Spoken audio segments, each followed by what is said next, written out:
সুনীল গঙ্গোপাধ্যায়ের আমি কীরকমভাবে বেঁচে আছি।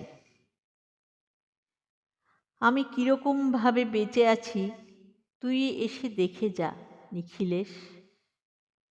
এই কি মানুষ জন্ম, নাকি শেষ পুরোহিত কঙ্কালের পাশা খেলা? প্রতি সন্ধেবেলা আমার বুকের মধ্যে হাওয়া ঘুরে ওঠে, হৃদয়কে অবহেলা করে রক্ত। আমি মানুষেরই পায়ের পায়ের কাছে কুকুর হয়ে বসে থাকি, তার ভেতরের কুকুরটাকে দেখব বলে। আমি আক্রোশে হেসে উঠি না, আমি ছারপোকার পাশে ছারপোকা হয়ে হাঁটি, মশা হয়ে উড়ি একদলে মশার সঙ্গে। হাঁটি অন্ধকারে স্ত্রীলোকের খুব মধ্যে ডুব দিয়ে দেখেছি দেশলাই জেলে।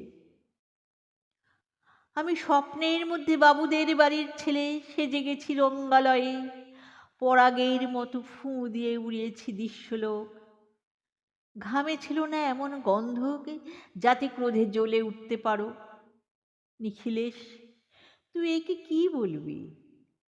আমি শোবার ঘরে নিজের দুই হাতে পেরেকে বিঁধে দেখতে চেয়েছিলাম যিশুর কষ্ট খুব বেশি ছিল কিনা। আমি ফুলের পাশে ফুল হয়ে ফুটে দেখেছি, তাকে ভালোবাসতে পারি না। আমি ফুলের পাশে ফুল হয়ে ফুটে দেখেছি, তাকে ভালোবাসতে পারি না। আমি কপাল থেকে ঘামের মতন মুছে নিয়েছি পিতামহের নাম। আমি শ্মশানে গিয়ে মরে যাবার বদলে মাইরি ঘুমিয়ে পড়েছিলাম। নিখিলেশ, আমি এই রকম ভাবে বেঁচে আছি। তোর সঙ্গে জীবন বদল করে কোনো লাভ হলো না আমার। একই নদীর তরঙ্গে ছেলেবেলার মতো ডুবসাঁতার, অথবা চশমা বদলের মতো কয়েক মিনিট আলোড়ন, অথবা গভীর রাত্রে সঙ্গম নিরত দম্পতির পাশে শুয়ে পুনরায় জন্ম ভিক্ষা। কেননা সময় নেই আমার ঘরের দেয়ালের চুন ভাঙা দাগটিও পরপ্রিয়।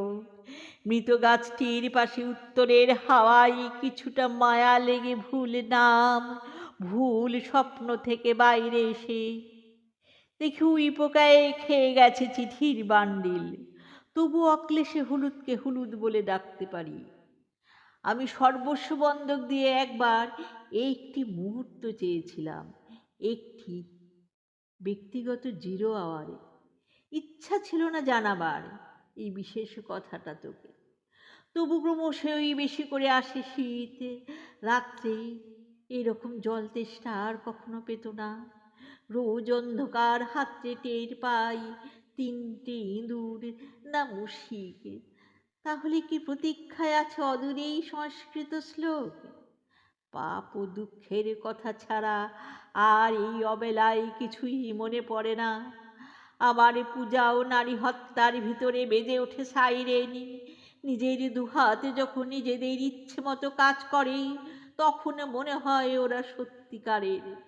আজকাল আমার নিজের চোখ দুটো মনে হয় এক পলক সত্যি চোখ। এরকম সত্য পৃথিবীতে খুব বেশি নেই আর।